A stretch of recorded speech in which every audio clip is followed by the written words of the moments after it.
H1Bకి కొత్త కష్టాలు వచ్చినాయి. ఏంటంటే అమెరికాలో స్థిరపడాలని భారతీయ టెక్నాలజీ నిపుణుల ఆశల మీద నీళ్లు చల్లేలాగా కీలక అడుగులు వేస్తున్నారు. వీసా వ్యవస్థ ప్రక్షాళన పేరుతో నూతన H1B వీసాల జారీ మీద 3 ఏళ్ల పాటు నిషేధం విధించేందుకు సిద్ధమైంది. ఈ మేరకు అమెరికా చట్టసభలో ప్రవేశపెట్టిన H1B అబ్యూజ్ యాక్ట్ 2026 ప్రస్తుతం బాగా చర్చనీయాంశమైంది. డొనాల్డ్ ట్రంప్కి చెందిన రిపబ్లికన్ పార్టీ సభ్యుడే ఈ బిల్లు పెట్టడం అన్నది కీలకం.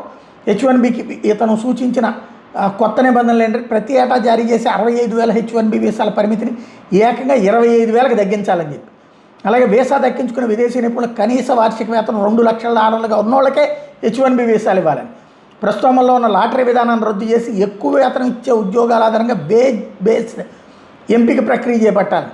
H1B వీసాదారులు తమ కుటుంబ సభ్యుల్ని డిపెండెంట్లు అమెరికాకు తీసుకురావడాన్ని నిషేధించాలని, విదేశీ విద్యార్థులు చదువు పూర్తయ్యాక అక్కడే ఉండి ఉద్యోగం వెతుక్కునేందుకు పని చేసుకునేందుకు వెసులుబాటు కల్పించే ఆప్షనల్ ప్రాక్టికల్ ట్రైనింగ్ OPT విధానాన్ని రద్దు చేయాలి.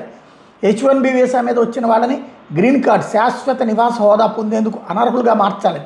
ఈ వీసాలను కేవలం తాత్కాలిక అవసరాల కోసం మాత్రమే పరిమితం చేయాలి. థర్డ్ పార్టీ స్టాంపింగ్ ఏజెన్సీ ద్వారా ఉద్యోగులను తీసుకోవడాన్ని నిరోధించాలి అన్నటువంటిది ఈ బిల్లులో ప్రధానం. అసలు ఉద్దేశం ఏంటంటే అమెరికన్ల ఉద్యోగాలను పరిరక్షించడమే ఈ బిల్లు ఉద్దేశం అని చెప్పుకొస్తున్నారు.